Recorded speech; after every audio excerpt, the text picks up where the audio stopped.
Assalamualaikum warahmatullahi wabarakatuh.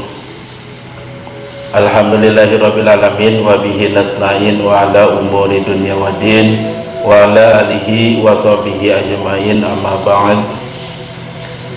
Dengan kali ini saya membahas yang berkaitan dengan sholat, bahwa sholat adalah merupakan kewajiban kita sebagai umat Islam.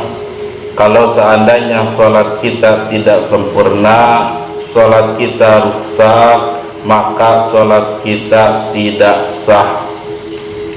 Karena di dalam sholat ada syarat dan rukun di dalam melaksanakan sholat. Ba'dul ulama menjelaskan, man sholat jahilan bi kaifiyatil wudu'i was sholat lam tasih sholatuhu.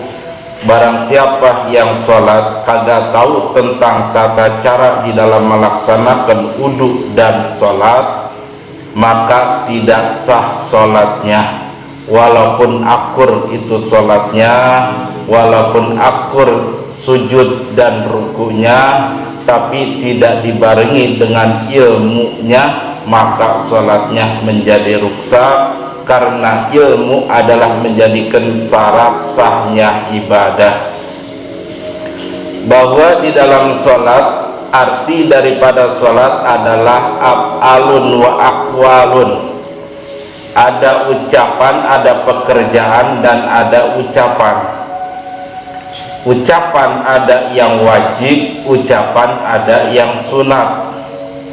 Pekerjaan ada yang bangsa badan, dan ucapan ada yang bangsa hati yang disebut qalbiyah. Arti sholat adalah ucapan dan pekerjaan yang diawali dengan takbir dan diakhiri dengan salam. Tingkatan daripada sholat adalah ada fardu ain bisar'i, wa fardu ain bin nazri, wa fardu kifayati, wa sunnati. Yang disebut fardu ain bisari adalah sholat yang 5 waktu yang kita kerjakan setiap hari: zuhur, asar, maghrib, isya, dan subuh. Sholat adalah wajib. Innama tajibul maktubatu ala muslimin mukallafin tohirin. Wajib sholat adalah bagi orang-orang muslim yang mukallaf. Arti mukallaf adalah orang yang sudah akil balik. Tohirin, orang itu dalam keadaan suci dan bersih. Bifaitin, dan sunat diburu-burukan sholat yang tertinggal. Kalau seandainya meninggalkan sholatnya biuzrin, yaitu dengan ada uzur. Contoh misalnya kita ketiduran, atau misalnya kita lupa meninggalkan sholat. Nah, di situ sunat diburu-burukan. Tapi kalau seandainya kalau kita meninggalkan sholat tanpa ada ujur, ketiduran kagak, lupa kagak, maka di situ adalah wajib sholatnya, ngodoin sholatnya harus diburu-burukan.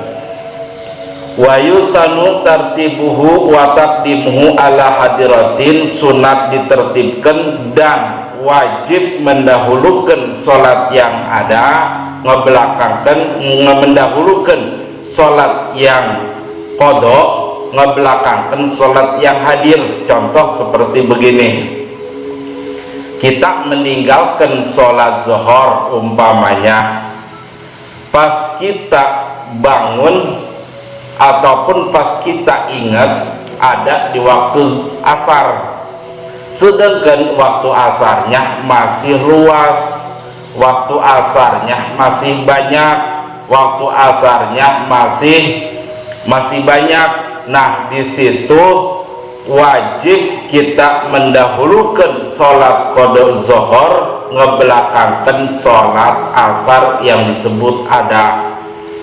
Jadi wa taqdimuhu ala hadratin, dan kita mendahulukan sholat qada ngebelakangkan sholat hadir, dalam arti kita ngodoin sholat zuhur dulu, sholat asar belakangan kalau misalnya waktunya masih luas.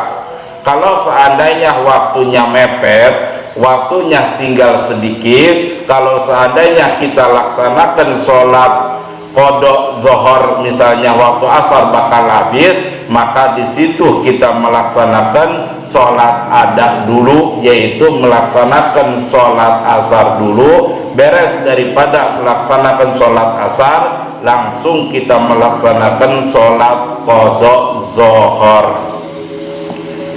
Wa yu'maru mumayyizun biha li sab'i, dan kita perintahkan kalau seandainya kita punya anak di usia 7 tahun, wajib kita harus perintahkan untuk melaksanakan sholat.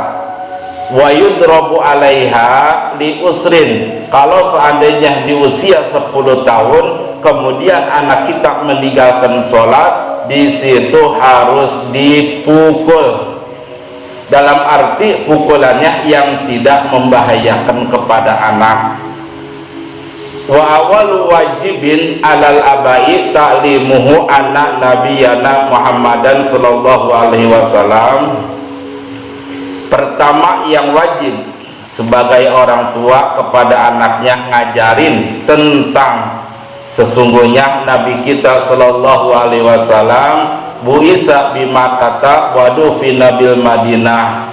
Nah, yang paling utama kalau seandainya anak kita di usia 7 tahun, di usia 10 tahun, yaitu mengajarkan tentang bagaimana Nabi kita dilahirkan di mana, Nabi kita diutus di mana, Nabi kita tinggalnya di mana, dan siapa yang melahirkan ibunya dan siapa bapaknya Nabi kita. Nah, itulah yang paling penting yang harus diajarkan oleh orang tua kepada anaknya, mengenal tentang ketauhidan. Di antaranya kita kenalkan, kadang-kadang bocah sekarang kagak kenal nabinya siapa, orang tuanya siapa, istrinya siapa, bahkan nggak tahu Nabi punya anak berapa.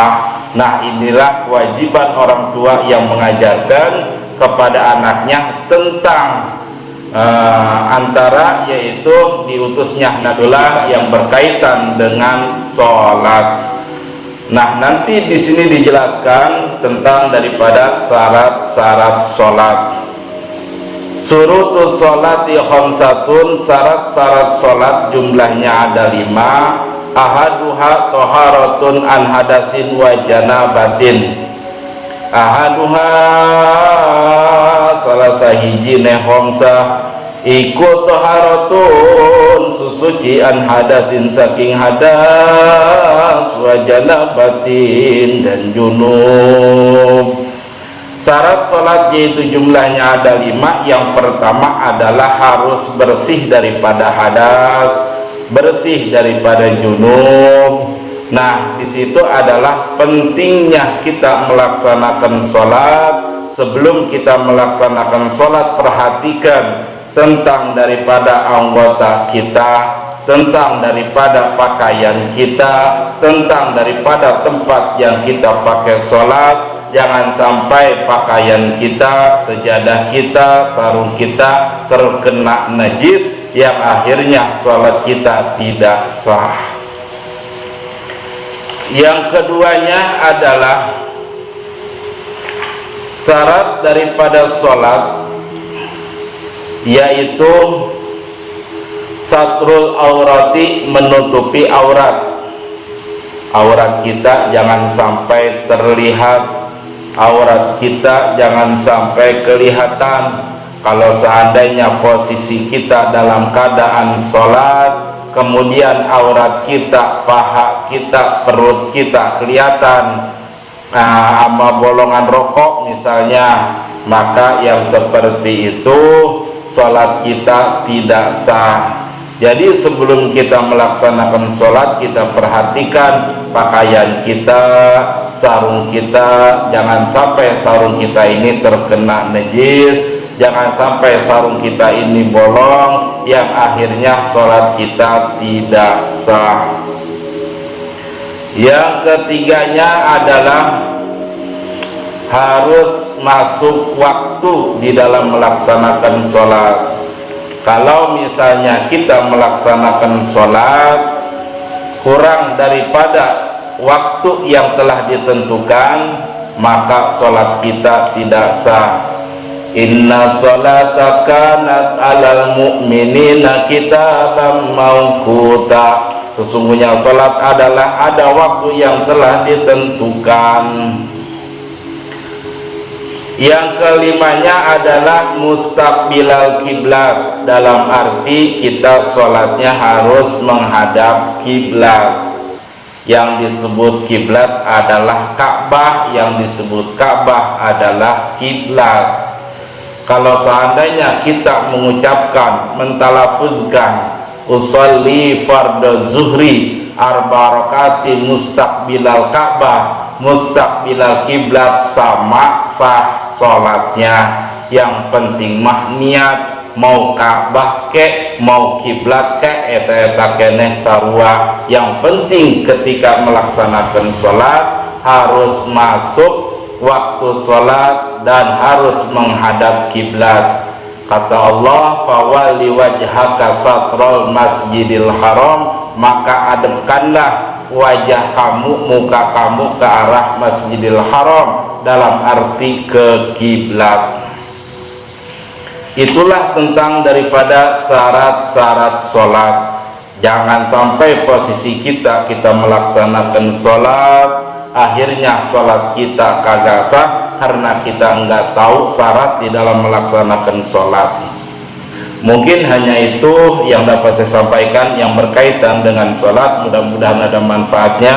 Kurang dan lebih saya mohon maaf. Billahi taufiq wal hidayah. Wassalamualaikum warahmatullahi wabarakatuh.